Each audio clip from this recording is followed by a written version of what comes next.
Hello everyone and welcome back to Shadow Man's Stories. I can picture some of you already in bed, maybe some of you just getting home from work. Wherever you are, whatever time it is, I'm glad you're here. If this helps you relax or sleep, please like and subscribe. It means a lot. Now, let's get you comfortable, and I'll tell you tonight's story. My name is Cassandra Blackthorne, and I've been a search and rescue ranger for 8 years. In that time, I've saved 43 lives and lost count of how many bodies I've carried out of these mountains. When you work alone in 200 square miles of Virginia wilderness, you learn to trust your gut. You learn to read tracks, weather, and people's lies. Most of all, you learn that the woods don't care about your problems. But they should have cared about mine. September 1987 was supposed to be routine. The harvest moon was coming, which meant more hikers than usual would be wandering around the George Washington National Forest, thinking they knew what they were doing. My job was to keep them alive when they figured out they didn't. I'd been stationed at the remote SR post on Shenandoah Ridge for 3 days straight, covering the busy season solo while my partner took his kid to college. The weather was perfect. Too perfect. 70 degrees, clear skies, and that crisp mountain air that made city folks think camping was easy. I should have known something was wrong when the radio chatter stopped. Usually, I'd get at least 5 calls a day from hikers with twisted ankles or folks who took the wrong trail. But for 2 days, nothing. I was checking my equipment for the 100th time when I heard the helicopter. Danny Rodriguez had been flying SAR for 12 years, and his voice crackling over the radio sounded tired. Blackthorne, got a group of college kids up near Devil's Backbone. They're asking for immediate evacuation. Say something's been following them for 2 days. I grabbed my med kit and rope gear. Injuries? None reported. They just sound scared. Really scared. I'd heard scared before. Usually it meant they'd seen a bear and convinced themselves it was stalking them. Black bears were common this time of year, fattening up before winter. Sometimes they'd fall. Now hikers for miles, hoping for dropped food. Tell them to stay put and make noise. I'll hike up and assess. The trail to Devil's Backbone was one I knew by heart. 3 miles of switchbacks through dense forest, ending at a rocky outcrop that gave you a view of the whole valley. It was also Cherokee hunting ground, according to the old maps, the kind of place where people felt watched. I was halfway up when I found the first track. It was pressed deep into the soft earth near a creek crossing.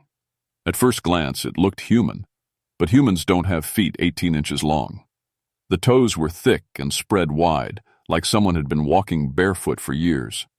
But the depth of the print suggested something that weighed at least 400 pounds. I knelt down and studied it. The edges were sharp, which meant it was fresh, maybe an hour old. I'd seen plenty of bear tracks over the years, and this wasn't one. Bears walking on hind legs left claw marks and a different weight distribution. This looked like something that walked upright all the time. I keyed my radio. Danny, how many in that group? 4 college kids. Why? Just curious. I didn't want to say what I was thinking.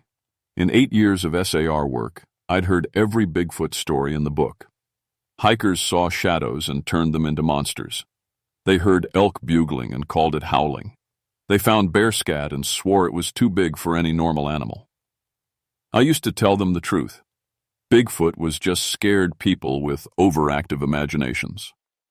But looking at that track, I felt something I hadn't experienced in years of mountain rescue. I felt small. The forest around me was too quiet. No birds, no squirrels, nothing. Even the wind had stopped. It was like the whole mountain was holding its breath. I took photos of the track and kept climbing. The college kids were probably just spooked by a bear, and I'd spend the next hour explaining wildlife behavior while Danny burned expensive helicopter fuel. It wouldn't be the first time, but as I climbed higher, I found more tracks.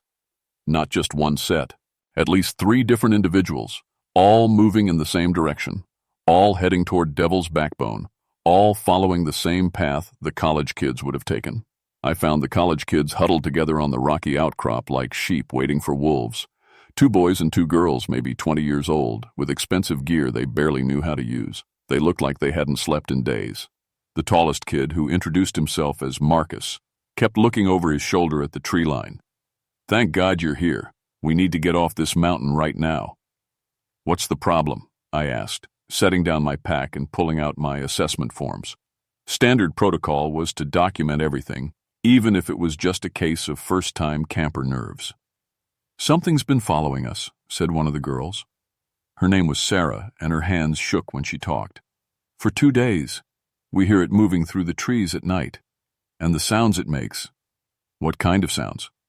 "Like talking," Marcus said. "But not human talking.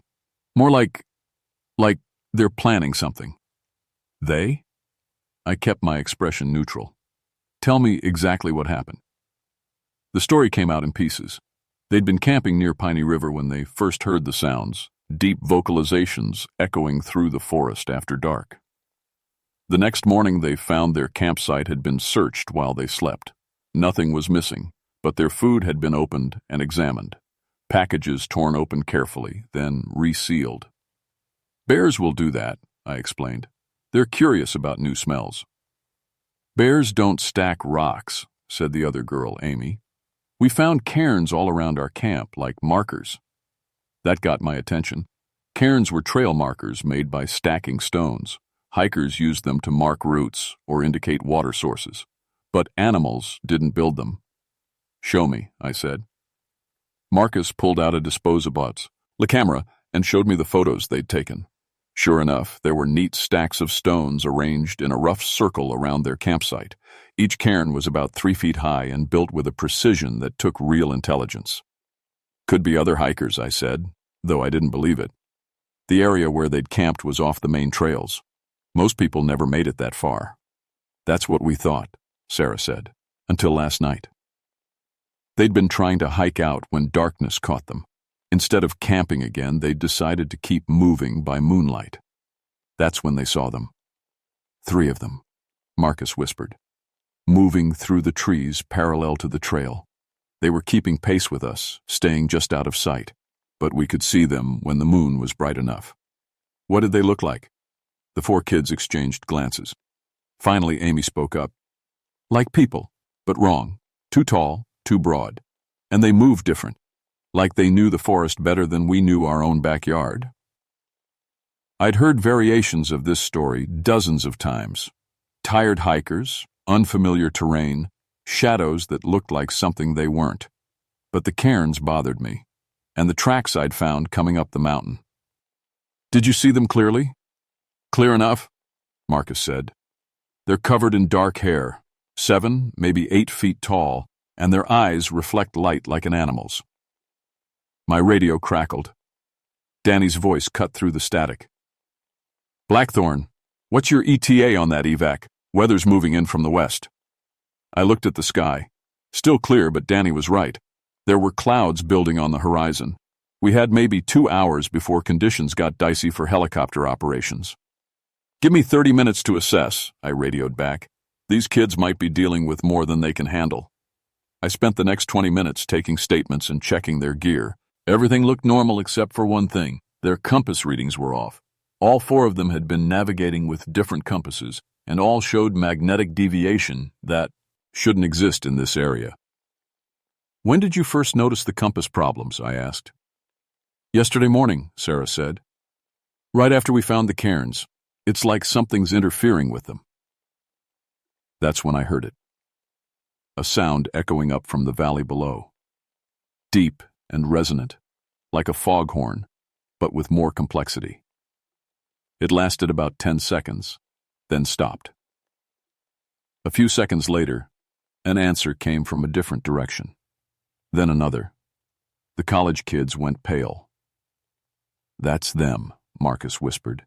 "That's how they talk to each other." I'd never heard anything like it. Not elk, not bears, not any animal I knew. It sounded almost like language, like they were sharing information. My radio crackled again. "Blackthorn, you copy? I'm getting some weird readings on my instruments up here." "What kind of readings?" "Magnetic interference. GPS is going crazy, and..." Danny's voice got quiet. "Something just threw a rock at my bird. Big rock. From the tree line about 200 yards out." I felt the hair on my neck stand up.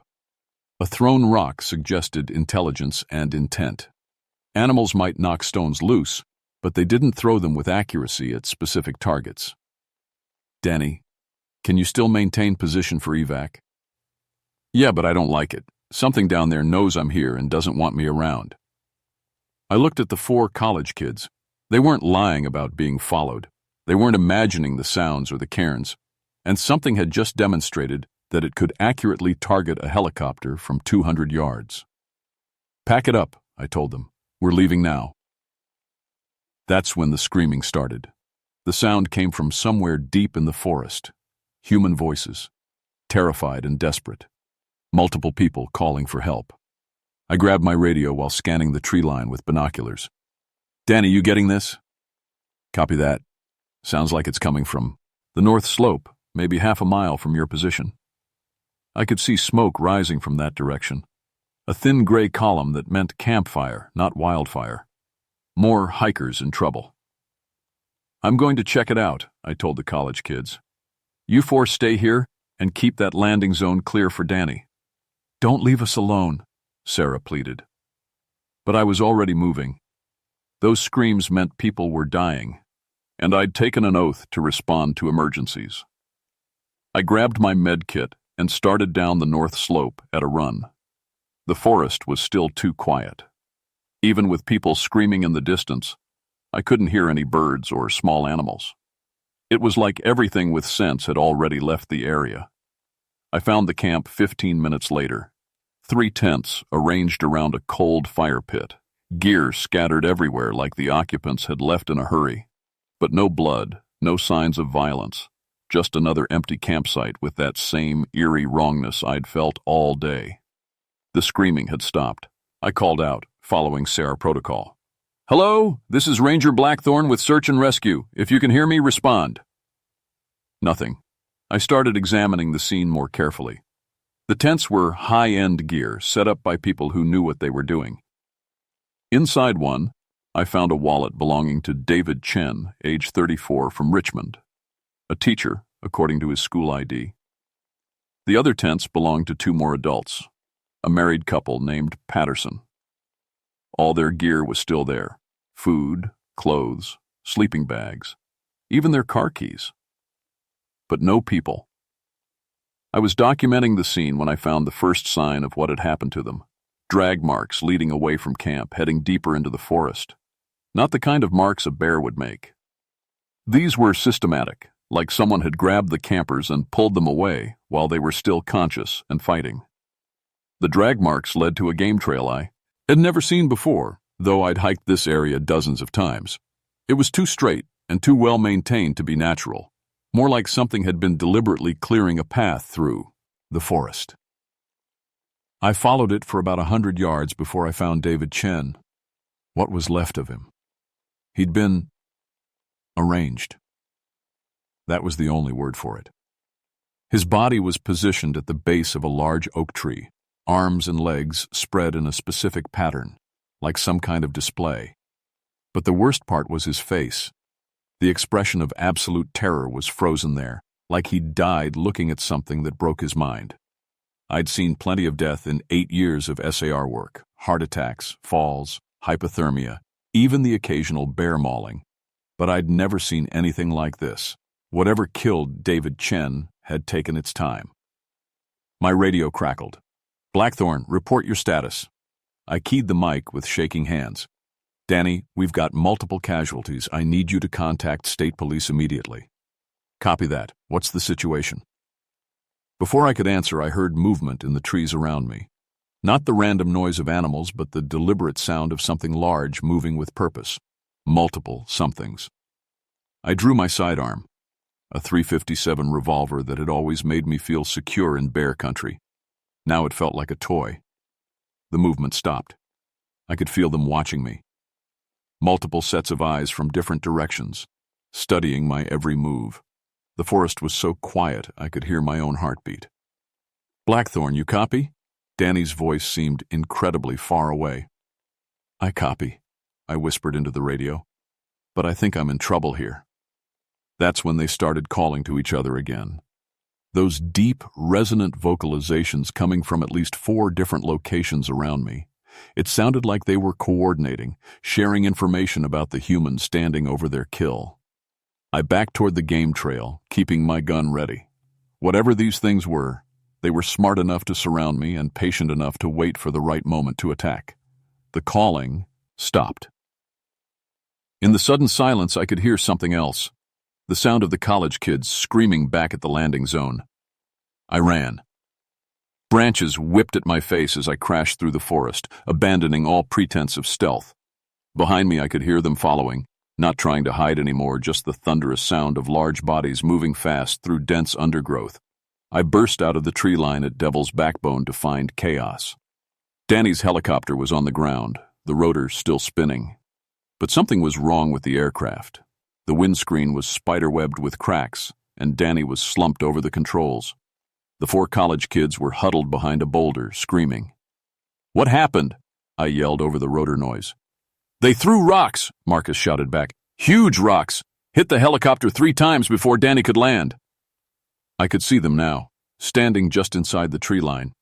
8 of them, arranged in a rough semicircle around the landing zone.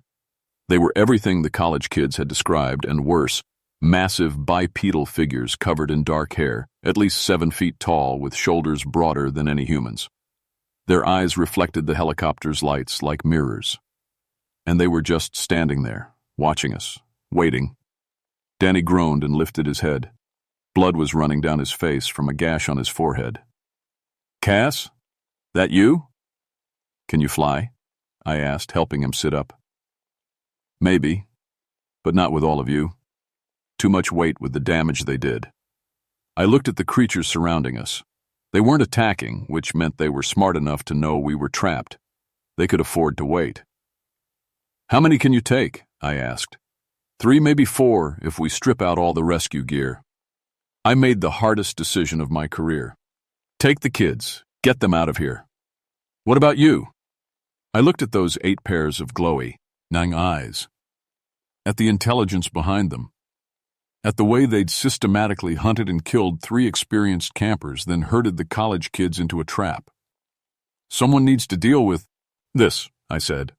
"And I'm the only one here who knows these mountains." The kids were already loading into the helicopter. Danny grabbed my arm as I helped him back into the pilot's seat. "Cass, those aren't bears. What the hell are we dealing with here?" I looked back at the tree line. The creatures hadn't moved, but I could see them communicating with subtle gestures and posture changes, planning their next move. "I don't know," I told him, "but I'm about to find out." The helicopter lifted off in a whirlwind of dust and autumn leaves. I watched Danny's taillights disappear into the darkness, taking the college kids to safety, which left me alone on a mountain with 8 creatures that hunted humans for sport. They waited until the helicopter sound faded completely. Then they started moving. Not rushing, not attacking, just walking out of the tree line with the calm confidence of apex predators who knew their prey had nowhere to run. Up close, they were even more terrifying than I'd imagined. The largest one, clearly the leader, was nearly 9 feet tall with scars across his chest and arms that spoke of old battles. His eyes were intelligent and calculating as they studied me. When he opened his mouth, I could see teeth designed for tearing meat. But he didn't attack. Instead, he made a gesture to the others, a raised hand that made them stop about 30 feet away. Then he looked at me and spoke. Not words I could understand, but definitely language. Complex vocalizations with clear meaning. He was talking to me, and somehow I knew what he was saying. "You killed our scouts." I shook my head, keeping my gun ready but not pointing it directly at him. "I didn't kill anyone. I found bodies." He tilted his head, processing my response. Then he made another series of sounds, and one of the smaller creatures stepped forward. This one was faster looking, built more for style, peed than raw power.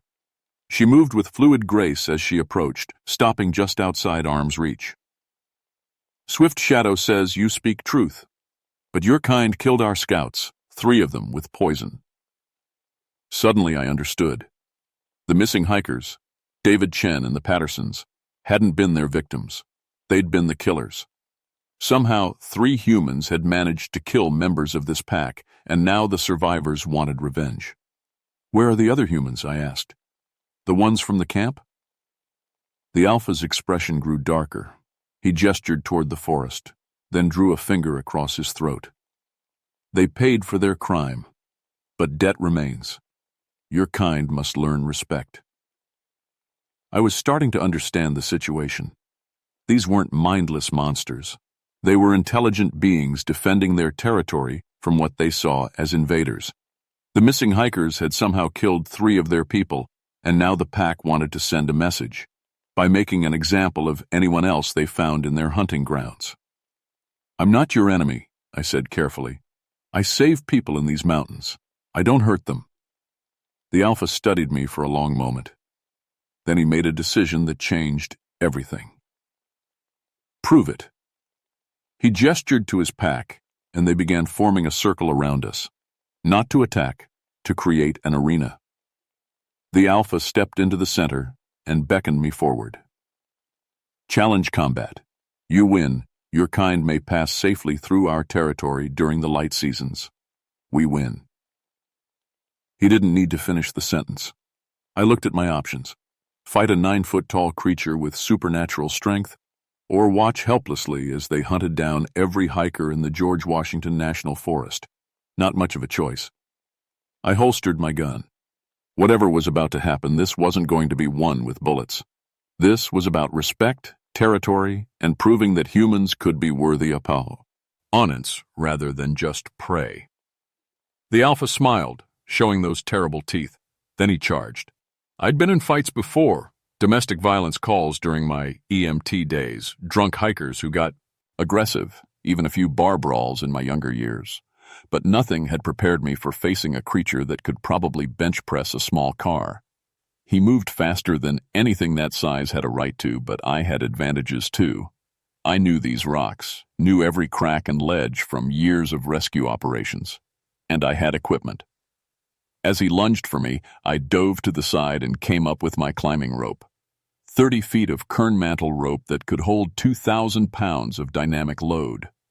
I whipped it at his legs, trying to tangle them. He caught it in midair. For a moment, we played tug of war, his incredible strength against my leverage and technique. Then he yanked the rope so hard I flew through the air and crashed into a boulder. Stars exploded across my vision. My ribs felt like they'd been hit with a sledgehammer. But I forced myself to roll aside just as his fist slammed into the rock where my head had been, leaving a crater 6 inches deep. This wasn't going to be about strength. It was going to be about intelligence. I scrambled up the boulder using my technical climbing skills to stay ahead of him. He followed, but his massive size worked against him on the narrow ledges. Up here, my years of rope rescue training gave me the advantage. I pulled a carabiner from my gear and clipped it to a piton I'd placed during a rescue operation 2 years ago. Solid anchor point, tested to hold 1,000 pounds. When he reached for me, I dropped over the edge and rappelled down the cliff face. He tried to follow and nearly fell. Apparently, even Sasquatch had trouble with vertical rock when they weighed 400 pounds. But he was learning, adapting. When I reached the bottom, he'd already circled around to cut off my escape route. "Smart," he rumbled in his own language. "Good hunt." This time I was ready for him. As he charged, I used my momentum and his own weight against him, grabbing his arm and using a hip throw that sent him crashing into the rocks. It was a move I'd learned in EMT training for handling violent patients.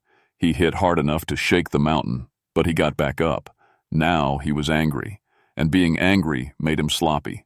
He came at me with raw fury instead of tactical thinking, giving me the opening I needed. I had one piece of equipment left that might level the playing field, my emergency flare gun. As he lunged, I pulled it from my belt and fired directly into his face. The magnesium flare burst against his skull in a shower of sparks and burning metal. He stumbled backward, roaring in pain and fury, clawing at his eyes. I didn't waste the opportunity. I grabbed a fallen branch, solid oak, thick as my arm, and swung it with every ounce of strength I had left. It connected with his temple with a crack that echoed across the mountain. He dropped. For a moment I thought I'd killed him. The pack was completely silent, watching their alpha lying motionless on the rocky ground. I stood over him, breathing hard, waiting for them to tear me apart for what I'd done. Then he opened his eyes and smiled. "Good hunt," he said again. This time it sounded like respect. He struggled to his feet, still wobbly from the blow to his head. But instead of attacking again, he extended his hand toward me. I looked at it for a long moment. Then I reached out and grasped it. His grip could have crushed every bone in my hand. Instead, it was firm but gentle, the handshake of one warrior acknowledging another. "Swift Shadow was right," he said. "You are pack leader. You hunt to protect, not to kill." The rest of the pack began making sounds that I realized were approval. They weren't just intelligent. They had a complex social structure that valued courage and tactical thinking over brute force. "Territory pact," the Alpha continue. "Then your kind may pass safely during light seasons. We hunt only in darkness, only when the moon is full. But if your people kill our scouts again—" "They won't," I promised. "I'll make sure they understand." He studied my face for a long moment, then nodded. "Swift Shadow will watch. She will warn if bad humans come. You will keep good humans safe." It was a treaty, an agreement between species, negotiated with fists and respect instead of words and papers. As the pack melted back into the forest, the Alpha paused at the tree line and looked back at me. "What do your people call you, pack leader?" "Cassandra," I said. "Cassandra Blackthorn." "Ironback," he replied, thumping his scarred chest. "Until the moon turns dark, Cassandra Blackthorn. Hunt well." Then he was gone, leaving me alone on the mountain with a story no one would ever believe. I made it back to the SAR station just as the sun was coming up. Danny was waiting for me with a thermos of coffee and a dozen questions I couldn't answer. "State police want a full report," he said. "Those college kids are saying they were attacked by Bigfoot. Media's going crazy." I looked at the fresh scratches on my arms, the bruises already forming on my ribs. "What did you tell them?" "That we found evidence of bear activity and evacuated some scared campers. Nothing about whatever the hell we really saw up there." I nodded. "That's the right call." "But Cass, what really happened? Those weren't bears. And that rock throwing, that was targeted, intelligent." I sipped the coffee and watched the sun come up over the mountains. Somewhere in those forests, 8 creatures were settling down for the day, probably wondering if the strange human would keep her word.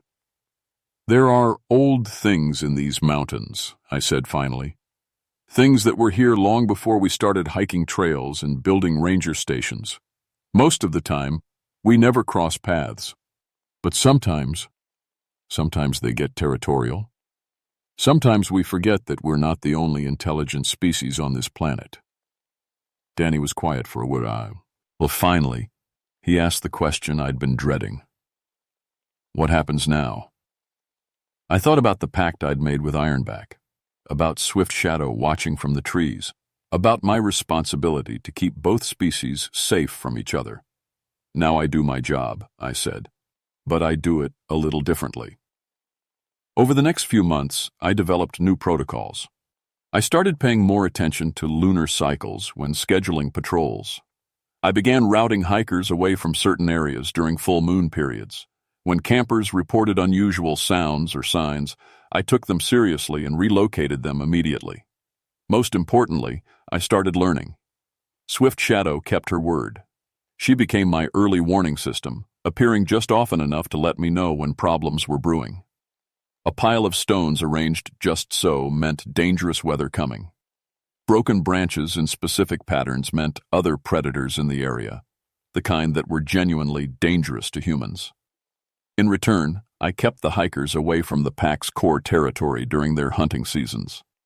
When city folks came looking for Bigfoot with cameras and tranquilizer guns, I made sure they got lost on the wrong trails. The college kids never spoke about what they'd really seen. The media attention died down after a few weeks. The official report listed the incident as a bear encounter with 0 casualties. But I knew the truth, and sometimes, on nights when the moon is full and the forest is too quiet, I remember the respect in Ironback's eyes when he shook my hand. I remember the intelligence behind Swift Shadow's gaze as she watches me from the tree line. I remember that we're not alone in these mountains. We never were. Most people would call me crazy if I told them. They'd say it was stress, or trauma, or too many years alone in the wilderness playing tricks on my mind. But they've never seen what I've seen. They've never had to earn the respect of apex predators who were old when our ancestors were still learning to make fire. They've never made a treaty with creatures that most people think are just legends. My daughter asks me sometimes why I love this job so much, why I spend so much time in the mountains when I could be home with her. I tell her it's because people need someone to watch over them in the wilderness. What I don't tell her is that watching over people means watching over all the intelligent life in these forests, human and otherwise. Because that's what pack leaders do. They protect their territory and everyone in it, even if their pack has 8-foot-tall members that most people think are just stories told around campfires. The harvest moon is coming again soon. I can feel it in the way the forest holds its breath, in the way ordinary sounds seem muffled and strange. Danny's already started rescheduling helicopter patrols, though he's never asked me why. Some knowledge is too dangerous to share. Some treaties are too important to risk. But on nights like these, when the moon is bright and the mountains are alive with sounds that don't belong in any nature guide, I know I made the right choice. The forests are safer now, for everyone, even if no one else will ever know why.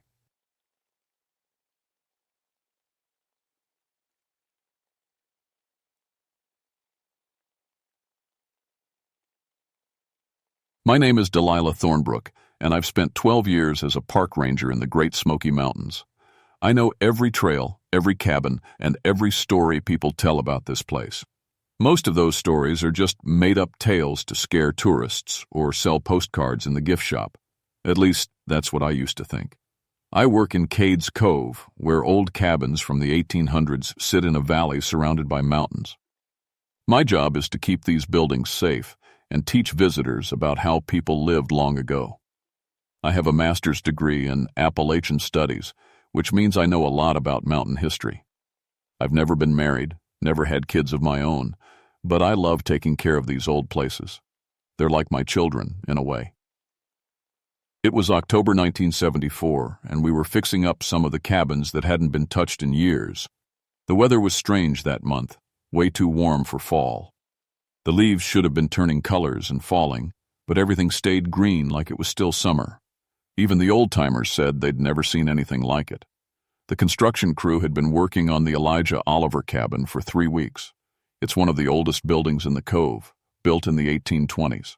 The family that lived there had 11 children, but 23 kids in the whole settlement died during the winter of 1876. Diphtheria, the record said. A terrible sickness that took the little ones first. I knew all this from the history books, but I never thought much about those children as real people. They were just names on old papers to me. That changed on a Tuesday morning when the construction foreman, Bill Murphy, came to my office looking pale as a sheet. "Miss Thornbrook," he said, taking off his hard hat and turning it in his hands. "We got a problem at the Oliver place." "What kind of problem?" I asked, looking up from the visitor schedules I was working on. "My guys are saying they won't work there anymore." Bill was a tough man who'd been building things for 30 years. Nothing usually bothered him. "They say there's kids playing around the site." "Kids?" I frowned. "The area's been closed to visitors for 3 weeks. There shouldn't be any children there." That's what I told them. Bill sat down across from my desk. "But they swear they see kids running around the cabin. Little ones, maybe 5 to 12 years old. They're wearing old-fashioned clothes like from 100 years ago." I sighed. Every year, some local kids would sneak into the closed areas to explore. Their parents probably dressed them up for some school play, and they thought it would be fun to play in the old cabins. "I'll drive over there and run them off," I said. "Their parents should know better than to let them wander around a construction site." "There's more," Bill said quietly. "Yesterday, Tommy found toys inside the cabin, old wooden toys that weren't there when we locked up the night before. And this morning, Sarah's lunch disappeared from her truck. Just the sandwich and apple. Left everything else." Now that was strange. I'd been working in these mountains long enough to know that bears and raccoons would take a whole lunchbox, not just pick out the kid-friendly parts. "Show me," I said, grabbing my keys and Park Service hat. The drive to the Oliver cabin took 15 minutes along the old gravel road. I'd made this trip hundreds of times, but today something felt different. The air was too still. No birds singing, no squirrels chattering. Even the insects seemed quiet. The cabin sat in a small clearing with woods all around it. It was a simple 2-room log house with a stone chimney and a front porch. The construction crew had been replacing some of the old logs and fixing the roof. Bill walked me around to the back, where they'd be, and working on the foundation. There, sitting neatly on a flat stone, were 3 wooden toys: a little horse, a doll made of corn husks, and a set of tiny wooden blocks. I picked up the horse. It was beautifully carved, but the wood was dark with age. This wasn't something made yesterday as a prank. This was old. Really old. "Where exactly did Tommy find these?" I asked. "Inside the main room, right in the center of the floor. He swears he swept that floor clean before locking up yesterday." I walked around to the front of the cabin. The door was still padlocked, just like it should be. The windows were boarded up for the construction work. There was no way anyone could have gotten inside without a key. But as I stood there looking at the cabin, I could swear I heard something. Faint laughter, like children playing. I turned my head, trying to figure out where it was coming from. "You hear that too?" Bill asked quietly. The laughter stopped. I spent the rest of the day checking every inch of the area around the cabin.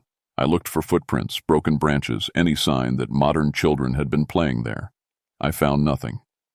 That night I went to the park library and pulled out all the files on the Oliver family. I'd read them before, but now I looked more carefully at the children's names: Mary Beth, James, Sarah, Thomas, and Emma. The same names Bill's crew had been hearing the children call to each other. I told myself it was just a coincidence. Common names from that time period. But as I drove home through the dark mountain roads, I couldn't shake the feeling that something was watching me from the woods, something that had been waiting a very long time. The next morning I got to the construction site early. I wanted to see for myself what was happening before the work crew arrived. I parked my truck and walked slowly toward the cabin, listening carefully to every sound. The morning was quiet, but not the strange quiet from yesterday. Birds were singing again, and I could hear squirrels running through the trees. Everything seemed normal.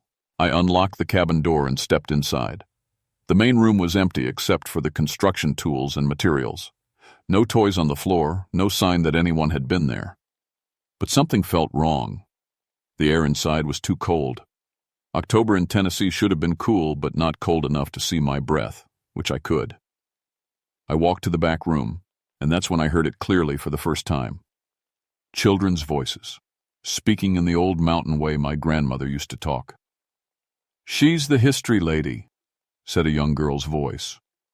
"Mama always said we should mind the grown-ups who take care of our home." "But she don't believe in us yet," said an older boy. "Look how she's turning her head, trying to figure out where we're talking from." I spun around, but the room was empty. My heart was beating fast, but I tried to stay calm. I was a trained professional. There had to be a logical explanation. "Hello?" I called out.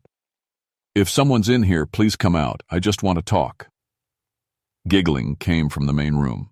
I walked back there and found the 3 wooden toys sitting in the exact center of the floor again, arranged in a neat little circle. "We put them there for you," said the girl's voice, "so you'd know we were real." This time I saw her, just for a second, out of the corner of my eye. A little girl in a long dress and apron, maybe 7 or 8 years old. When I turned to look directly, she was gone. I sat down on one of the construction boxes, trying to make sense of what was happening. I was an educated woman. I didn't believe in ghosts, but I couldn't deny what I was seeing and hearing. "My name is Delilah," I said to the empty room. "I take care of this place. I want to keep it safe." "We know who you are," said the older boy's voice. "We've been watching you work here for years. You're the one who always gets the history right." Slowly, like smoke by a pit, becoming solid, 5 children appeared in front of me. They looked like they were from the 1800s, wearing simple clothes that were neat and clean. They didn't look scary or strange, just like normal kids, except I could see through them a little bit. The oldest boy stepped forward. "I'm Thomas," he said. "This is Mary Beth, James, little Sarah, and Emma." He pointed to each child as he said their names. I recognized those names from the records. These were 5 of the children who had died in the diphtheria outbreak of 1876. "You're—" I started to say, then stopped. "How do you tell ghost children that they're dead?" "We passed on in the winter sickness," said Mary Beth, who seemed to be the leader even though she was younger than Thomas. "But we chose to stay here. This is our home, and someone needed to watch over it." I looked at each child carefully. They seemed so real, so alive. Little Sarah was playing with the corn husk doll, and Emma was sitting quietly in the corner like shy children do. "How long have you been here?" I asked. "Since we passed," said James. "Almost 100 years now. We've seen lots of people come and go. Most of them can't see us, but some can. Especially the ones who really care about keeping our home safe. We help sometimes," added Sarah in a tiny voice. "We show visitors where the best stories happened. We keep mean people away from our special places." That explained some things. Over the years, I'd had visitors tell me about seeing children in period clothing around the historic buildings. I'd always assumed they were confused or imagining things, and there had been times when vandals or troublemakers seemed to get scared away from the area for no reason I could understand. "What do you want from me?" I asked. "We want you to tell our story right," said Mary Beth. "Not the sad story about how we died, but the good story about how we lived. We want people to know we were real children who played and laughed and learned things." "We can show you," said Thomas. "We can show you how life really was back then. But you have to trust us." Before I could ask what he meant, the cabin around me began to change. The construction materials faded away. The boarded windows became clear glass. The empty rooms filled with furniture and household goods from long ago. I was still sitting, but now I was on a wooden chair at a kitchen table. Sunlight was coming through the windows, and I could smell bread baking and wood smoke from the fireplace. "Welcome to our home," said Mary Beth, and now she looked solid and real, not see-through at all. "Welcome to 1875. I tried to stand up, but my legs felt weak. I looked down and saw that I was wearing a long dress and apron, just like the children. My modern ranger uniform was gone. "Don't be scared," said little Sarah, taking my hand. "We just want to show you how we lived. Then you'll understand why we stay." Through the windows, I could see other cabins with smoke coming from their chimneys. I could hear voices calling, dogs barking, and the sound of axes cutting wood. The settlement was alive with people. Families who had been dead for almost 100 years. "This is impossible," I whispered. "History isn't just what happened," said Emma, speaking for the first time. "It's what's still happening.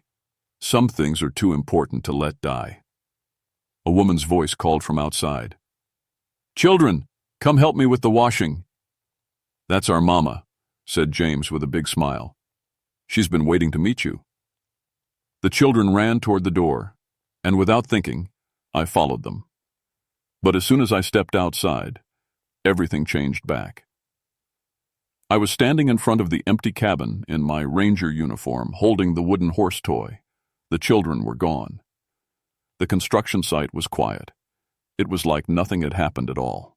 But I knew it had. I could still smell the bread and wood smoke. I could still hear their mother calling for them. I walked slowly back to my truck, my mind spinning with questions. Were the children ghosts? Were they somehow still alive in the past? Was I losing my mind? As I drove away, I saw movement in my rearview mirror. 5 small figures were standing on the cabin's front porch, waving goodbye. That night, I couldn't sleep. I kept thinking about what the children had shown me. I'd studied the 1870s my whole career, but seeing it, really seeing it, was different from reading about it in books. I went back to the cabin the next day, and the day after that. Each time the children were there waiting for me. Each time, they showed me more of their world. They taught me how families really lived in those days, not the cleaned-up version we show visitors, but the real truth. How mothers worked from dawn to dark just to keep their families fed. How children had to grow up fast, doing adult jobs by the time they were 8 or 9. How neighbors depended on each other for everything. People think we had hard lives, Mary Beth told me one afternoon as we sat by the creek behind the cabin. But we had good lives too. We had each other. The children could move between the past and the present like walking from one room to another. They showed me their settlement as it was in 1875, full of life and laughter. Then they'd bring me back to 1974, where the same places were quiet and empty. "We can make the visitors see it too sometimes," said Thomas, "the ones who really want to understand. We help them feel what it was like to live here." That explained the reports I'd been getting from other rangers. Visitors were saying they'd had unusually moving experiences in the historic areas. Some said they could almost hear voices from the past or smell cooking fires that weren't there. "But it's getting harder," said James sadly. "Every year fewer people can see us or feel the old times. They come here, but they don't really look. They don't really listen." "That's why we need you," added Emma. "You can help them understand. You can make them care." The children began to teach me things I'd never learned in all my years of study. They showed me exactly how their mother cooked meals, how their father built furniture, how they played games and told stories. They taught me the real mountain way of talking, not the fake version people put on for tourists. But something strange started happening to me. The more time I spent with the children, the more the 1800s felt real, and the 1970s felt like a dream. When I was in their world, I forgot about cars and electric lights. I forgot about my job as a park ranger. I felt like I belonged in their time. One evening, I stayed later than usual. The children were showing me how families gathered for storytelling after dinner. I was sitting by their fireplace, listening to their father tell tales about hunting and fishing, when Mary Beth leaned over and whispered to me, "You could stay, you know. You could be our teacher forever. We've been waiting so long for someone who understands." I looked around the warm cabin, filled with people who felt like family to me.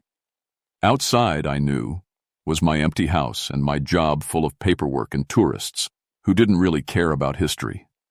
Here was a place where I belonged, where I was needed. "How?" I asked. "Just don't go back," said Sarah simply. "Stay here with us. Time is different for us now. If you stay, you'll be like us." It was tempting, so tempting. But something deep inside me felt wrong about it. "I need to think about it," I said. "Of course," said Mary Beth. "But don't think too long. The longer you stay in our time, the harder it gets to go back to yours." When I finally returned to 1974 that night, everything looked strange and foreign. My truck seemed huge and loud. The electric lights hurt my eyes. I went to bed, but I dreamed about the cabin and the children all night. The next morning I looked in the mirror and got a shock.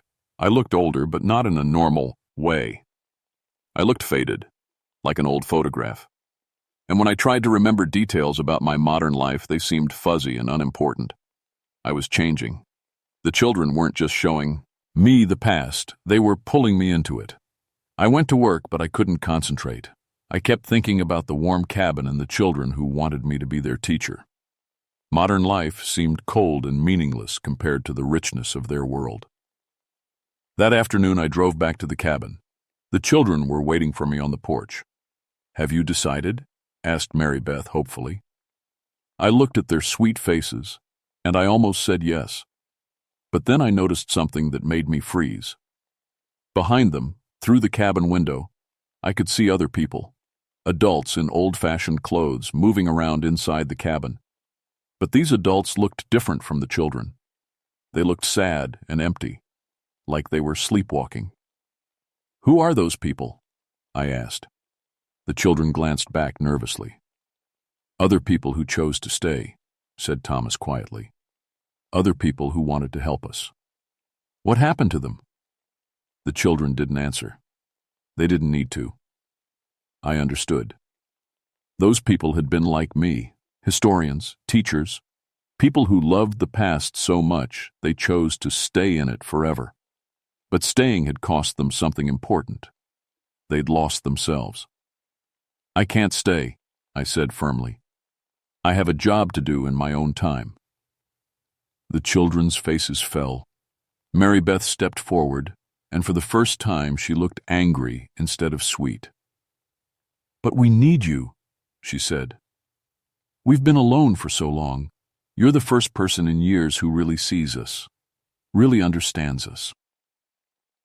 "I understand," I said, "but I can help you better from my own time. I can tell your story to visitors. I can make sure people remember you." "It's not enough," cried Sarah.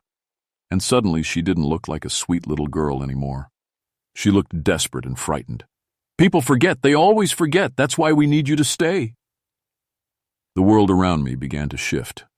I was being pulled back into 1875, back to the warm cabin and the life that felt so real. But now I could see it clearly for what it was, a trap made of good intentions and loneliness. The children had been alone for almost 100 years. They were so hungry for connection, so desperate to be remembered, that they were willing to trap people to keep them company. I understood their loneliness, but I couldn't let them keep me. I had my own life to live, my own work to do. "Let me go," I said as firmly as I could. "Let me go back to my time, and I promise I'll help you. But I have to help you my way." The children looked at each other. The cabin around us flickered between past and present like a light being turned on and off. "Promise?" whispered little Sarah. "I promise," I said. Slowly, reluctantly, the children let the past fade away. I was back in 1974, standing in front of the empty cabin. But this time, I could still see them clearly. Not as solid people, but as the loving, lonely children they really were. "We're sorry," said Mary Beth. "We just miss being alive so much." "I know," I said gently, "but being alive isn't just about staying in one place forever. It's about making connections, sharing your story, touching other people's lives. You can still do that." "How?" asked Thomas. "Let me show you." The next week, I did something that could have cost me my job. I wrote a report to the Park Service requesting that the Oliver cabin be turned into a special living history site. I told them I'd discovered new information about how families really lived in the 1800s, and I wanted to create the most authentic historical experience possible. I didn't mention the ghost children, of course. Instead, I said I'd found new research methods that would help visitors truly understand the past. To my surprise, the Park Service approved the project. They were excited about the possibility of creating a unique educational experience that would bring more visitors to the area. The construction crew finished their work on the cabin, but now they reported something different. Instead of being scared away, they said the site felt peaceful and welcoming. Some of them even said they felt like they were being helped. Tools appeared exactly where they were needed. Dangerous situations were somehow avoided. I knew the children were keeping their promise to help instead of frighten. When we reopened the cabin to visitors, something magical happened. People didn't just look at the old building. They felt connected to it. Children asked thoughtful questions about how kids lived long ago. Adults stood quietly in the rooms, as if they could sense the history around them. The children were there, helping in ways only I could see. They would stand near visitors who seemed truly interested, and somehow those people would have deeper, more meaningful experiences. They would gently guide people away from areas that should be protected. They would make sure the most respectful visitors got the best views and the most peaceful moments. One day, a little girl visiting with her family looked directly at Sarah and waved. The girl's mother couldn't see anything, but she noticed her daughter was unusually well-behaved and fascinated by everything in the cabin. "The little girl who lived here was very nice," the visiting child told her mother as they were leaving. "She showed me where she used to keep her doll." I realized the ghost children were learning to connect with people in new ways. Instead of trying to keep people in the past, they were sharing the past with people in the present. The Oliver cabin became the most popular site in Cades Cove. Visitors said it felt more real than other historic buildings. Teachers brought their classes there because students seemed to learn more easily in that space. Even historians from universities came to study why the site was so unusually effective for education. But the real change was in me, working with the children had taught me that history isn't just facts and dates. It's about the connections between past and present. The children had shown me that the past is still alive if we know how to look for it. I developed a new way of giving tours. Instead of just reciting facts, I would help visitors imagine what it felt like to live in the 1800s. I taught them to listen for the echoes of old voices, to look for signs of the families who had made these mountains their home. The ghost children and I had become true partners. They had their eternal mission to preserve their home and their stories. I had my earthly mission to educate visitors and protect historic sites. Together, we could do both jobs better.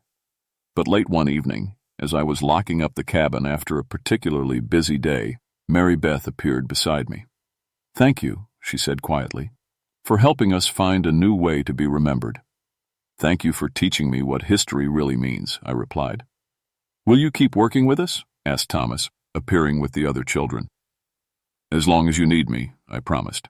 "But remember, I'm not going to live forever like you do. Someday you'll need to find another partner." "We know," said Emma. "But maybe by then we'll have learned how to work with living people without trying to keep them." "I think you're learning that already," I said, looking at their proud, happy faces. As I drove home that night, I realized something important had changed in me. I could sense things I'd never noticed before. When I visited other historic sites, I could feel whether the history there was being honored or ignored. I could tell when old buildings were happy or sad, when they were being cared for or forgotten. The children had given me a gift, the ability to truly understand the places I was meant to protect. But they had given me something else too, the knowledge that some convictions transcend time and death. The past and present aren't separate worlds. They're part of the same continuing story, and all of us, living and dead, have roles to play in keeping that story alive. That was 40 years ago. I'm retired now, but I still visit the Oliver cabin regularly. The children are still there, still helping visitors connect with the past. But they're different now, less desperate, more peaceful. They've learned that being remembered doesn't mean trapping people in the past. The cabin has become a model for other historic sites. The National Park Service sends people from all over the country to study our methods. They don't understand exactly why it works so well, but they can see that it does. I've trained other rangers in what I call connective interpretation, helping visitors feel the emotional reality of history, not just learn facts about it. Some of these rangers have developed their own sensitivity to the past. I suspect some of them can sense the ghost children, even if they don't realize what they're sensing. The children have kept their promise to help protect the site. Vandals and disrespectful visitors find themselves feeling uncomfortable and leaving quickly. People who try to take artifacts or damage buildings experience strange accidents that scare them away, but don't seriously hurt them. The children have learned to be protective without being frightening. Sometimes I wonder what would have happened if I had chosen to stay in their time. Would I be one of those sad, empty figures moving through the past like a sleepwalker? Or would I have faded away entirely, losing myself completely? I'm glad I'll never know. Instead, I found a better way, a way to honor the past without being trapped by it, a way to connect with history without losing my place in the present. The ghost children taught me that death doesn't have to mean the end of purpose. They chose to stay not just because they loved their home, but because they had important work to do. They needed to make sure their stories survived, their way of life was remembered, their love for this place continued. I learned that the living have the same responsibility. We're all caretakers of the stories that came before us. We're all bridges between the past and the future. Sometimes, late in the evening, when the last visitors have gone home, I sit on the cabin porch with the children. We watch the sun set over the mountains and talk about the people who came to visit that day. The children tell me which visitors truly understood what they saw, which ones will remember and perhaps come back someday. We're still here, Mary Beth always says as the stars come out. We're still taking care of our home. And I'm still here too, I always reply. Still helping you tell your story. The children smile and fade into the darkness, but I know they'll be back tomorrow. They have work to do, just like I did for all those years. The past is never really gone. It lives in the places we preserve, the stories we tell, and the connections we make between what was and what is. Sometimes, if we're very lucky, we get to meet the guardians of that past directly. And sometimes, if we're very wise, we learn to work with them instead of fearing them. The Oliver cabin still stands in Cades Cove, still welcoming visitors who want to understand how families lived in the mountains long ago. The ghost children are still there, still helping, still sharing their world with anyone willing to see and listen. If you ever visit, pay attention. You might hear soft laughter coming from empty rooms. You might see a flash of old-fashioned clothing out of the corner of your eye. You might feel like someone friendly is standing just beside you, wanting to share their story. Don't be afraid. Those are just the children who never grew up, still taking care of the home they love, still making sure their history stays alive. They're waiting to meet you.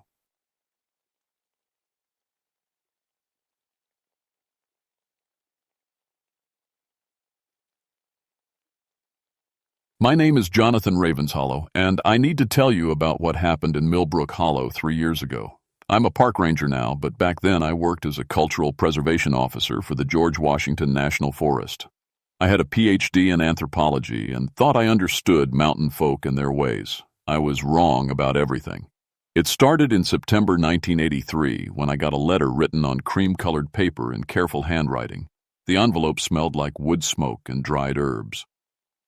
Dear Mr. Ravenshollow, we hear you study old mountain traditions. Our town of Millbrook Hollow celebrates the Harvest Home Festival every October 31st. It's been going on for 200 years. Would you like to come document it? We'd be honored to have you. Respectfully, Martha Whitethorn, Town Elder.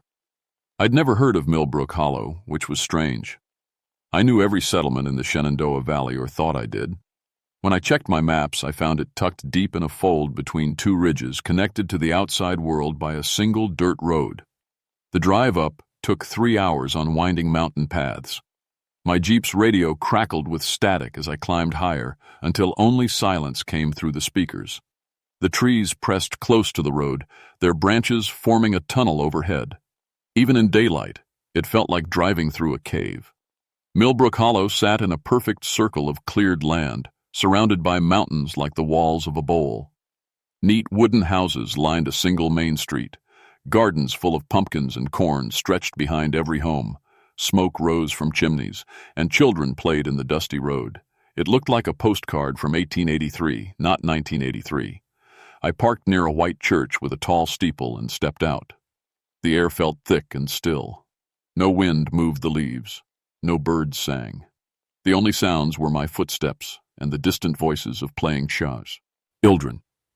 You must be the professor man, said a voice behind me. I turned to see an old woman approaching. She was tiny and bent, with silver hair braided down her back and eyes like dark water. She wore a long blue dress and carried a walking stick carved with strange symbols. I'm Jonathan Ravenshollow, I said. Are you Martha Whitethorn? I am. Welcome to Millbrook Hollow. She smiled, but something in her expression made me uncomfortable. You're just in time. Festival starts tomorrow night. She led me down the main street, past houses where families sat on porches carving pumpkins. But these weren't normal jack-o'-lanterns. The patterns cut into the orange skin formed complex geometric designs, spirals, triangles, interconnected circles that hurt my eyes to follow. What do the symbols mean? I asked. Protection, Martha said simply. Been doing it this way since the beginning. She stopped at a small house painted yellow with green shutters. You can stay here tonight. Sarah Moonbeam lives here with her grandmother. They're honored to host you. The door opened before we knocked. A girl about 19 stepped out, and I felt my breath catch. She was beautiful in a way that seemed almost supernatural. Golden hair that caught sunlight like honey. Green eyes bright as spring leaves, skin pale as moonlight. But more than her looks, something in her manner made me stare. She moved with the kind of peace you see in paintings of saints. Welcome, Professor, she said. Her voice was soft and musical. I'm Sarah. I'll take good care of you. Something about the way she said it made my skin crawl, though I couldn't say why. That evening I sat on the front porch and watched the town prepare for their festival. Every family worked together, carving pumpkins, hanging dried corn, and arranging scarecrows in their yards. Children ran between houses, laughing and helping carry supplies. But underneath the cheerful activity, I sensed something else. The adults talked in low voices and kept glancing toward the mountains. Sometimes they would stop, mid-conversation, and look at me, then quickly look away. "Beautiful evening," Sarah said, joining me on the porch with 2 cups of tea. "Yes, it is. Tell me about the festival. What happens?" Sarah's smile grew brighter. "Oh, it's wonderful. The whole town comes together. We've been doing it for so long, it's like breathing, natural as anything." "What exactly do you do?" She was quiet for a moment, staring up at the darkening sky. "We give thanks," she said finally, "for all our blessings, for protection, for peace." "Protection from what?" Sarah turned to look at me, and in the fading light her green eyes seemed to glow. "From the world outside, from war and sickness, and all the bad things that hurt other places. We've been safe here for 200 years, Professor. Not one person has died young. Not one family has gone hungry. Not one child has been taken by strangers. That's remarkable." "Yes," she said, and her smile was radiant. "It is." That night, lying in the small guest bed, I couldn't sleep. The house was too quiet. Outside my window, I could see jack-o'-lanterns glowing in yards up and down the street. Their carved patterns seemed to shift and move in the flickering candlelight inside them. Around midnight, I heard singing, soft voices carrying a melody I'd never heard before but somehow felt familiar. The words were in a language that might have been Cherokee or Celtic or something older than both. I went to the window and looked out. The street was empty, but the singing continued, seeming to come from the very air itself. Tomorrow, I thought, I would document this amazing community and their unique traditions. I had no idea what I was really walking into. The next morning dawned gray and cold. I woke to the smell of bacon and coffee and found Sarah in the kitchen making breakfast. She wore a white dress and had flowers braided in her golden hair. "Big day today," she said cheerfully. "I need to get ready." "Ready for what?" "For tonight." She set a plate in front of me, eggs, bacon, biscuits with honey. "Eat up. You'll need your strength." After breakfast, I walked around town with my camera and notebook, documenting the preparations. The geometric pumpkin carvings were everywhere, arranged in patterns that seemed to form a protective circle around the entire settlement. When I tried to photograph them, my camera kept malfunctioning. The pictures came out blurry or completely black. "Having trouble?" asked a man behind me. I turned to see a tall, thin fellow with prematurely gray hair and pale blue eyes. He wore overalls and a flannel shirt, like most of the men in town. "I'm having technical difficulties," I said. "I'm Jonathan Ravenshollow." "Jacob Thornfield. I'm the blacksmith." He looked at my camera with amusement. "Some things don't like being photographed. The old ways prefer to stay hidden." "What do you mean by old ways?" Jacob's expression grew serious. "Professor, you seem like a good man, smart, educated, but there are things in these mountains that your books don't talk about. Things that have been here since before the Cherokee, before the English, before anybody." He pointed toward the peaks surrounding the valley. "Something lives up there, something old and hungry. 200 years ago, our ancestors made a deal with it. A bargain. Protection for our town in exchange for payment." "What kind of payment?"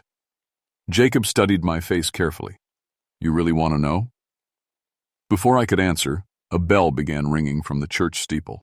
The sound rolled across the valley like thunder. All around town, people stopped what they were doing and looked toward the church. "Time for the choosing," Jacob said quietly. I followed him and the rest of the townspeople to the church. Inside, every pew was packed. At the front, Martha Whitethorn stood behind a wooden podium. Next to her sat Sarah, still wearing her white dress and flower crown. "Friends," Martha began, "tonight is the night we've prepared for all year. The night we honor our agreement with the Mountain King." Murmurs of approval rippled through the crowd. "As you know, Every year, one of us is chosen to join the Mountain King in his realm, to become part of something greater than ourselves. This year, our community has chosen Sarah Moonbeam. The congregation erupted in applause. People called out, "Bless you, Sarah," and "Thank you for your service." Sarah smiled and waved like she'd just won a beauty contest. I felt sick to my stomach. "Professor Ravenshollow," Martha continued, "you're our honored guest. You'll witness something no outsider has seen in 200 years, the true heart of our tradition." After the service, I pulled Jacob aside. What did she mean by join the Mountain King? What's really going to happen to Sarah? Jacob looked around nervously. "Come with me." He led me to his blacksmith shop, a dark building full of hammers and horseshoes and the smell of hot metal. From a locked chest, he pulled out a leather-bound book. "This belonged to my great-great-grandfather," he said. "One of the original settlers. It tells the true story." I opened the book and began reading. The handwriting was faded, but I could make out the words. October 31st, 1783. The thing came down from the mountain tonight. 15 feet tall, thin as a scarecrow, with eyes like green fire. It spoke to us in voices like wind through dead leaves. "I am hunger," it said. "I am need. Feed me, and I will protect you. Deny me, and I will devour you all." Elder Morrison asked what it wanted. The creature smiled, showing teeth like icicles. "One soul each year," it said. "Given willingly, not taken by force, but offered in love and gratitude. Do this, and no harm will come to your children, no sickness, no war, no death before old age. Break this promise, and I will feast on every living thing in your valley." We had no choice. That first year, Morrison's own daughter volunteered. I stopped reading. This is talking about human sacrifice. "The willing give their souls," Jacob said quietly. "They don't suffer. They go peaceful and happy. And in return, we've had 200 years of peace." "But it's murder." "Is it?" Jacob's eyes blazed. "Look around you, Professor. When's the last time you saw a town where children play safely in the streets, where old people die peacefully in their sleep, where families never go hungry?" I thought about the world outside the valley. Wars, crime, disease, poverty, violence. "The Mountain King keeps his bargains," Jacob continued. "One soul each year, and 847 people live in perfect safety." "What about Sarah? Did she really volunteer? Or did you just choose her?" "She volunteered 3 years ago, been preparing ever since. It's considered the highest honor. To give your life so everyone else can live in peace." That afternoon I tried to leave town. I got in my Jeep and drove toward the dirt road that led out of the valley. But when I reached the edge of town, my engine died. I tried to restart it, but nothing happened. The radio was completely dead. I got out and walked to where the road should be. Instead, I found solid rock wall, as if the mountain had shifted during the night to block the exit. Panic set in. I ran along the valley walls looking for another way out, but everywhere I looked, sheer stone faces rose hundreds of feet into the air. The valley was completely sealed. I was trapped. As the sun set, jack-o'-lanterns began glowing all around town. Their carved symbols seemed to pulse with inner light. I could hear singing again, the same ancient melody from the night before. People emerged from their houses wearing long robes, white for the young, gray for the middle-aged, black for the elders. They walked in a slow process, sighing toward the mountains behind the church. Sarah appeared beside me, still in her white dress but now carrying a bouquet of autumn flowers. She looked radiant, almost glowing with happiness. "It's time," she said. "Will you come with us, Professor? Will you witness our offering?" I wanted to grab her and run, but there was nowhere to go. "Sarah," I said desperately, "you don't have to do this. We can find another way." She tilted her head, looking at me with gentle confusion. "Another way to what?" "To protect the town, to keep people safe." "There is no other way," she said simply. "This is how it's always been done. This is how it must be done." The procession was moving up a path I hadn't noticed before, winding between tall pine trees toward the mountain peaks. I had no choice but to follow. We climbed for what felt like hours. The path grew steeper and narrower until we were walking single file along a ledge barely 3 feet wide. Below us, the lights of Millbrook Hollow twinkled like fallen stars. Finally, we reached a clearing near the mountaintop. In the center stood a circle of ancient stones, each one taller than a man and covered with the same geometric symbols I'd seen carved into the pumpkins. The townspeople arranged themselves around the stone circle. Sarah walked to the center and stood perfectly still, her hands clasped in front of her, flowers still clutched against her chest. "Mountain King," Martha called out, her voice echoing off the stone walls around us, "we bring you this year's offering. We bring you Sarah Moonbeam, given in love and gratitude." The temperature dropped 20 degrees in seconds. My breath came out in white clouds. The stars above us dimmed, as if something enormous was passing between us and the sky. Then I heard it. Footsteps. Heavy footsteps walking down the mountain toward us. Something was coming. The footsteps grew louder, closer. The ground beneath my feet vibrated with each impact. Around the stone circle, the townspeople stood perfectly still, but I could see the terror in their eyes, even as they maintained their reverent postures. Sarah remained in the center of the circle, her face turned upward toward the mountain peaks. She was actually smiling. "He's coming," she whispered. "I can feel him coming." The pine trees at the edge of the clearing began to sway, though there was no wind. Something massive was moving through the forest, pushing the trees aside like grass. Then I saw it. The Mountain King stepped into the circle of firelight, and every rational part of my mind simply shut down. It was 15 feet tall, just like the journal had described. Its body was impossibly thin, like a skeleton wrapped in gray skin. Arms that hung almost to the ground ended in hands with fingers twice as long as they should be. But the worst part was its face. It had the basic shape of a human head, but stretched and distorted. Its eyes were pits of green fire that seemed to burn right through me. When it opened its mouth, I could see rows of teeth like broken glass. 200 years, it said, and its voice was like wind through a graveyard. 200 years of faithfulness. I am pleased. Martha stepped forward and bowed deeply. "Mountain King, we offer you Sarah Moonbeam. She comes willingly, with a pure heart." The creature's burning eyes fixed on Sarah. "Child, do you give yourself freely?" "Yes," Sarah said, and her voice was steady and strong. "I give myself to protect my people. I give myself to continue the bargain." "Are you afraid?" Sarah smiled up at the towering monster. "No, I'm honored." The Mountain King nodded slowly. Then, stepped forward. This was it. This was really happening. I was watching a teenage girl walk willingly to her death, and I was doing nothing to stop it. "Wait!" I shouted, stepping into the circle. Every head turned toward me. The Mountain King's green eyes fixed on me like spotlights, and I felt a cold that went deeper than winter. "Oh, the outsider speaks," it said. "Curious." "You can't do this," I said, though my voice came out as barely a whisper. "It's murder." "Murder?" The creature's laugh was like breaking bones. "I have taken nothing.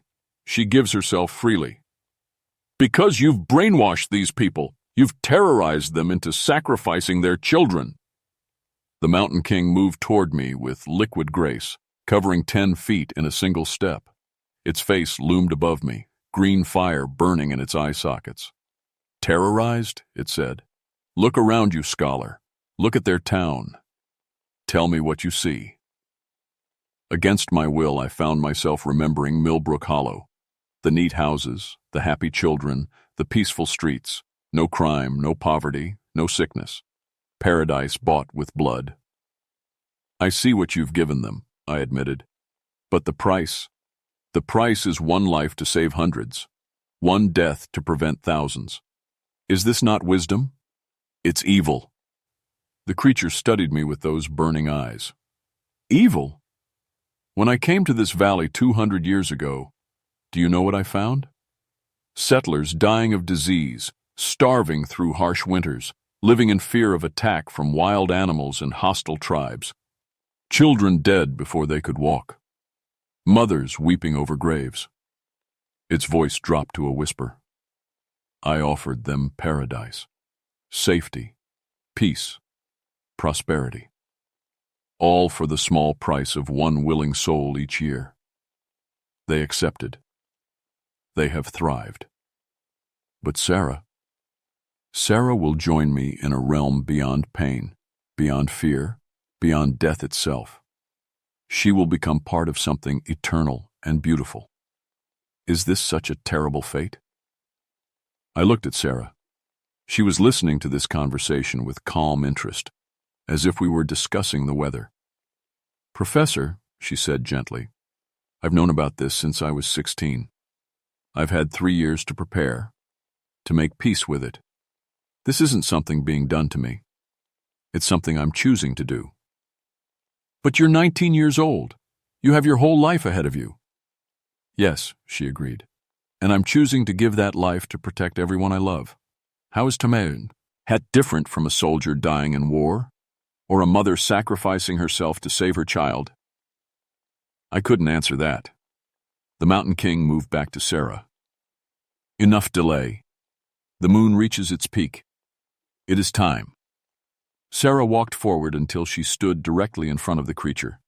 It reached down with one impossibly long arm and touched her forehead with a single finger. Light exploded from the point of contact. Sarah's body went rigid, her back arcing, her mouth open in a silent scream. But her face showed no pain. Instead, she looked like she was seeing something wonderful. The light grew brighter, spreading out from Sarah's body to fill the entire clearing. I had to shield my eyes. When I could see again, Sarah was rising into the air, lifted by invisible hands. Her body glowed like a star.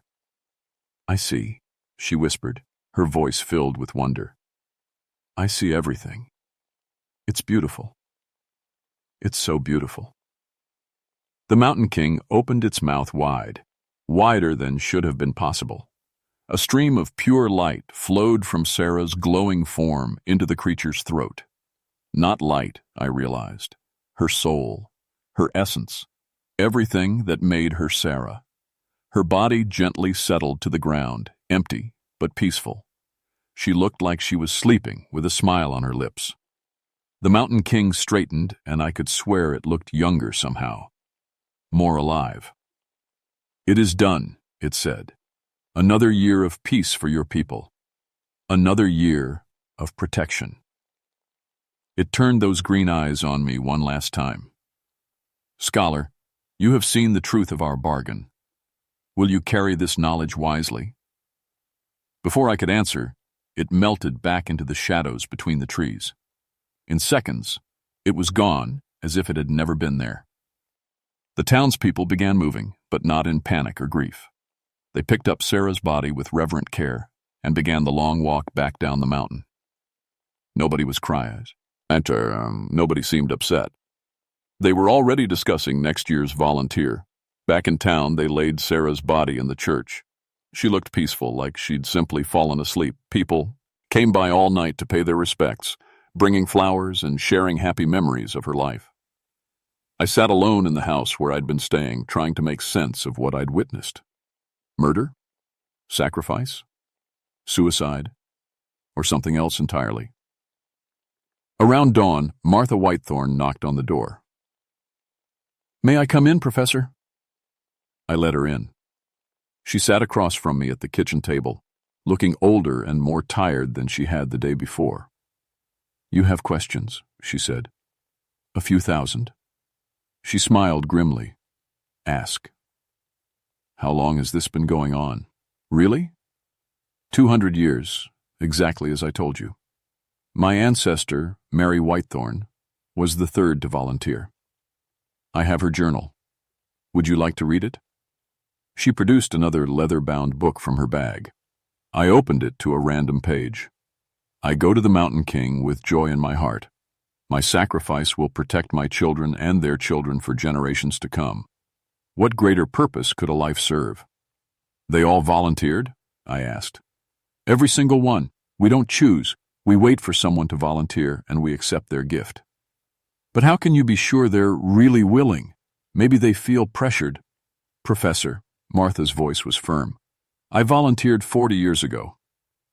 I stared at her. What? I was 19, like Sarah. I offered myself to the Mountain King, but that year, old Thomas Blackwood volunteered the same day. He was 83 and dying of cancer. The Mountain King chose him instead, said his willing soul was just as valuable as mine. She stood and walked to the window, looking out at the peaceful town. I've lived 40 extra years because of Thomas's sacrifice. I've seen my children grow up, my grandchildren born, my great-grandchildren take their first steps. 40 years of joy and love and life, all because someone else chose to die in my place. And you're okay with that? I thank God for it every day. And when the time comes, I'll make that same choice for someone else. I spent the morning walking around Millbrook Hollow, really looking at the place for the first time. The houses were well built and well maintained. The gardens were full of healthy vegetables. The children I saw were bright-eyed and happy. The adults worked with purpose and smiled often. It was paradise. Paradise built on an annual murder. Around noon, Martha found me sitting by the church. The road will open tomorrow, she said. You're free to leave. And if I tell people what I've seen here? She shrugged. Who would believe you? A story about a mountain monster that eats souls? They'd think you were crazy. She was right. Nobody would believe it. But, Professor, she continued, there is another option. Which is? Stay. Become our historian. Document our traditions properly. Help us preserve our way of life. In exchange for keeping quiet about the murders. In exchange for becoming part of something larger than yourself. I looked around at the peaceful town, then up at the mountains where the Mountain King lived. What happens if someone breaks the bargain? I asked. What if you refuse to provide a volunteer? Martha's face darkened. It happened once, 1847. We'd had a particularly hard winter, lost several people to accidents and illness. When October 31st came, nobody volunteered. The Mountain King came down to the town itself. She was quiet for a long moment. What did it do? It killed every firstborn child in the valley. 13 children, dead in their beds, with smiles on their faces. Their souls taken by force instead of given freely. The blood drained from my face. The next year, we had 7 volunteers. That afternoon, I walked up to the edge of town where the road should be. The stone wall was gone, replaced by the familiar dirt path leading out of this valley. My Jeep was there, engine running perfectly. I could leave. I could go back to my normal life, my job with the Forest Service, my research into harmless folklore and ancient traditions. Or I could stay and become part of this community, part of their secret, part of their guilt. I thought about Sarah, walking willingly to her death with flowers in her hair. I thought about the Mountain King, ancient and hungry, holding 847 lives in its clawed hands. I thought about the children playing safely in the streets, the parents who never had to fear losing them to violence or disease. One life to save hundreds, one death to prevent thousands. As the sun set, I made my choice. I got in my Jeep and drove back into town. That was 3 years ago. I'm still here in Millbrook Hollow. I have a small house on Main Street next to the bakery. I teach the children about mountain history and help preserve the old traditions. I've written down everything, the real story, the true history of our bargain with the Mountain King. Last October, Tommy Marsh volunteered. He was 22, a quiet boy who worked in his father's carpentry shop. His girlfriend had died in a car accident the year before, and he said he wanted to join her wherever souls go when they leave this world. The Mountain King accepted his offering. Next week, it's October again, time for the annual festival. We don't have a volunteer yet, but we still have a few days. Someone always volunteers. People ask me sometimes if I feel guilty about what we do, if I think we're evil for allowing the sacrifice to continue. The honest answer is yes, every day. But I also think about the alternative. I think about Sarah's peaceful face as her soul left her body. I think about the 13 children who died in 1847 when the bargain was broken. I think about the wars and violence and senseless deaths that happen everywhere else in the world. And I stay. I've become part of something I don't fully understand, something that goes against everything I was taught about right and wrong. But I've also become part of a community that has found a way to protect its people from the darkness that exists everywhere else. Is it worth it? One willing death each year to guarantee peace and safety for hundreds? I don't know. I may never know. But I've made my choice, and I'll live with it for whatever time I have left. Sometimes, late at night, I walk up the mountain path to the stone circle. I sit there in the darkness and listen for footsteps in the forest. The Mountain King is always there, waiting, watching, protecting. We are all bound together now, the monster, the town, and me. A triangle of need and fear and terrible practical love. The bargain continues, and tomorrow, when the festival preparations begin again, I'll help arrange the jack-o'-lanterns with their protective symbols. I'll smile at the children playing in the street. I'll pretend that everything is normal. Because in Millbrook Hollow, this is normal. This is how we survive.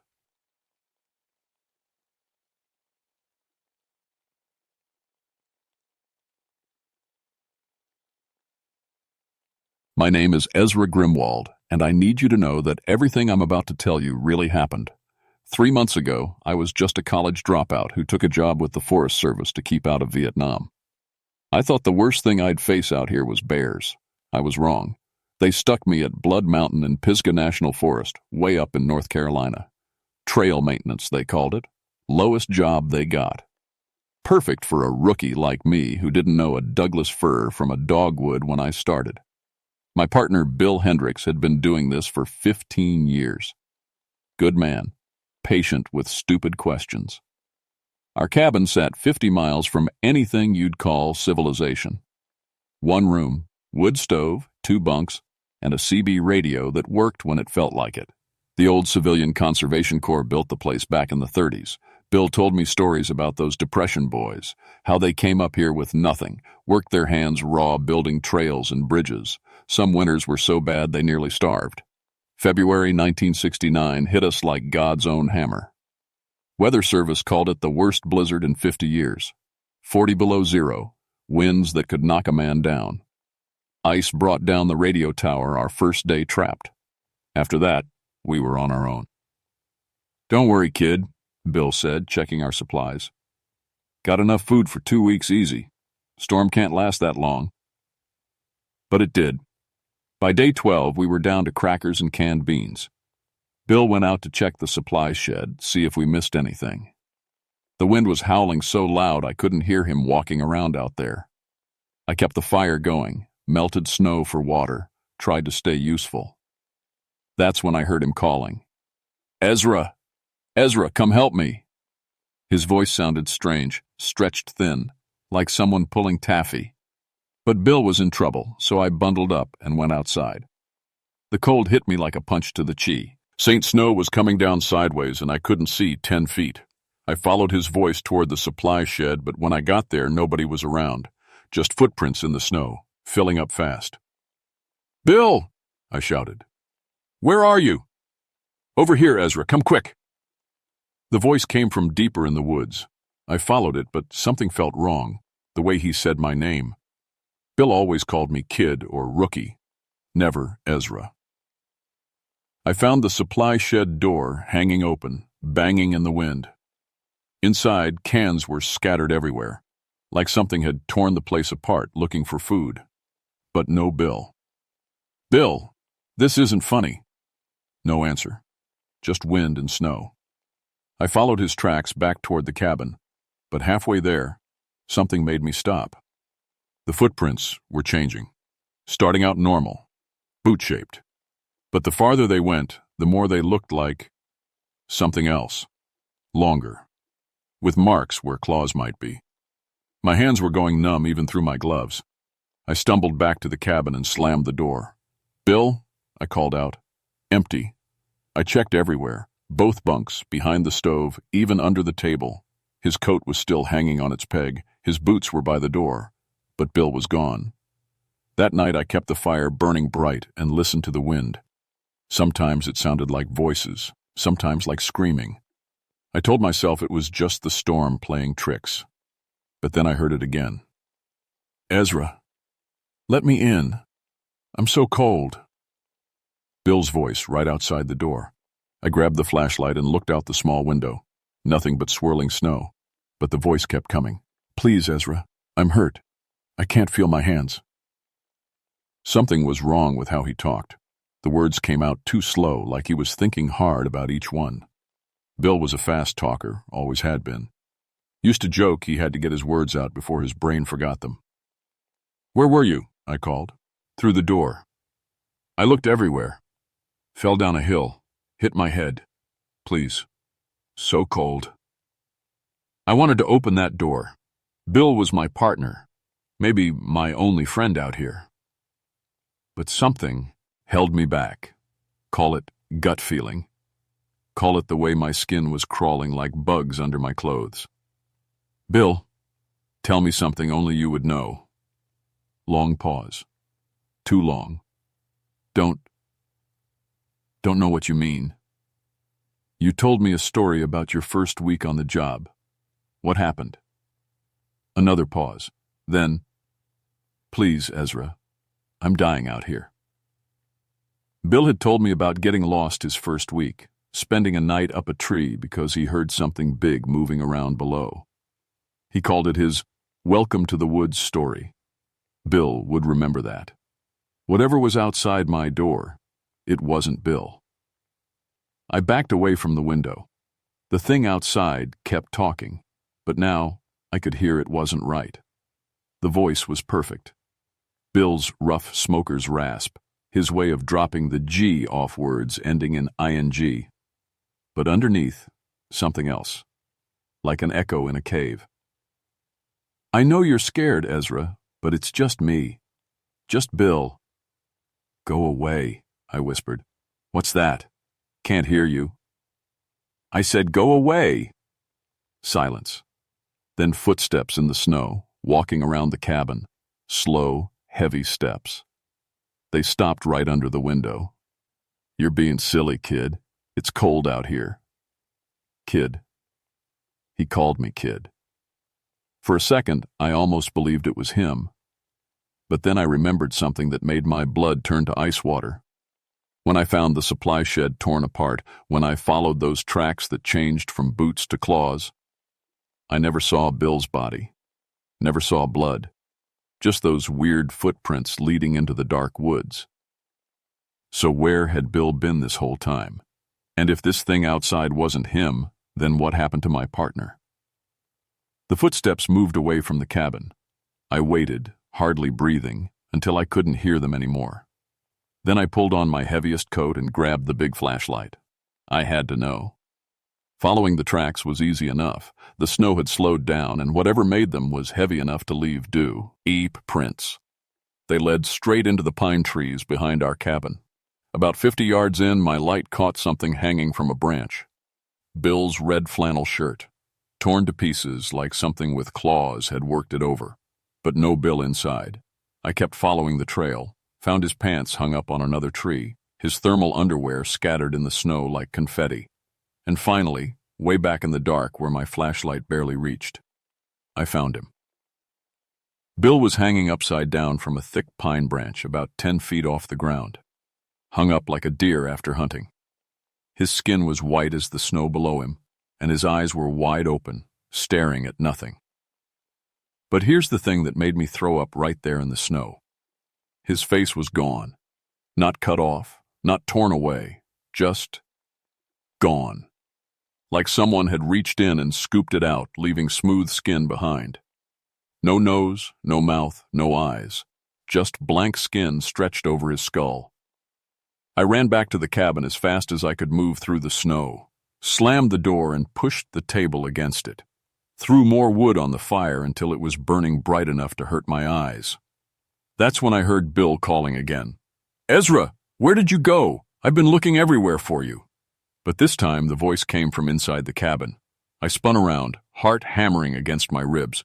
The cabin was empty except for me, but Bill's voice kept coming from somewhere near his bunk.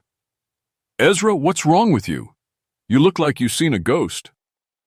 The voice was perfect now. Every word exactly how Bill would say it. Even his little laugh at the end, the one he made when he thought he was being funny. I grabbed the fire poker and held it out in front of me. "You're not Bill. Bill's dead." "Dead? What are you talking about, kid? I'm right here." But there was nothing there. Just empty air talking with my dead partner's voice. "I saw your bod," and I said, "hanging in the trees. Your face was gone." The voice laughed. Bill's laugh, but it went on too long. "My face? But I'm wearing it right now." That's when I saw him. Bill stepped out from behind his bunk like he'd been there all along. Same flannel shirt, same work pants, same face, down to the little scar on his chin from a childhood fall. But his eyes were wrong. Too bright, too hungry. "See?" he said, pointing to his face. "Right where it's supposed to be." I kept the poker between us. "I saw you in the woods. You were dead. Maybe you saw someone else. These woods got lots of bones in them. All those CCC boys who never made it home. Sometimes the hungry ones come back." He took a step closer. His boots didn't make any sound on the wooden floor. "Bill wouldn't talk like that," I said. "You're not him." "Course I'm him. Who else would I be?" But as he said it, his face started to slip, just for a second, like a mask coming loose. Underneath, I saw something else, something with too many teeth and skin like old leather. Then it snapped back to Bill's face. "You're tired, kid. Been cooped up too long. Why don't you put that poker down and get some sleep?" "Stay back." I swung the poker at him, but it passed right through him like he was made of smoke. He laughed again. "Can't hurt me with that, but I can hurt you." Suddenly he was solid again, grabbing my wrist. His hand was so cold it burned, and strong, way stronger than Bill ever was. He twisted my arm until I dropped the poker. "There we go," he said in Bill's voice. "Much better." Up close, I could see the wrongness more clearly. His face was Bill's, but it didn't fit right, like someone wearing a mask that was too small. The edges kept moving, trying to settle in place.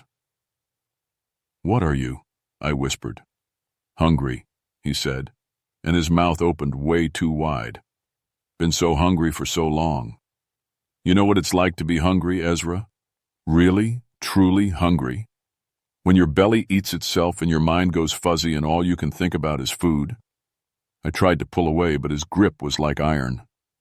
Hose CCC boys knew. Winter of '34, they ate everything. Bark off trees, leather from their boots. Then they started eating each other. His face was changing as he talked. Bill's features melting away like wax near a fire. But that wasn't enough. Still hungry, always hungry. So we learned to eat other things, faces, names, everything that makes a person who they are. The thing wearing Bill's face leaned closer. Its breath smelled like meat gone bad. Poor Billy was so scared when I found him. Kept saying his name over and over like that would save him. "I'm Bill Hendricks. I'm Bill Hendricks." But names don't matter when you're being eaten. I yanked my arm free and grabbed for the door. But the thing was faster. It got there first, blocking my way. "Where are you going, Ezra? We got all night to get to know each other." Bill's face fell away completely now.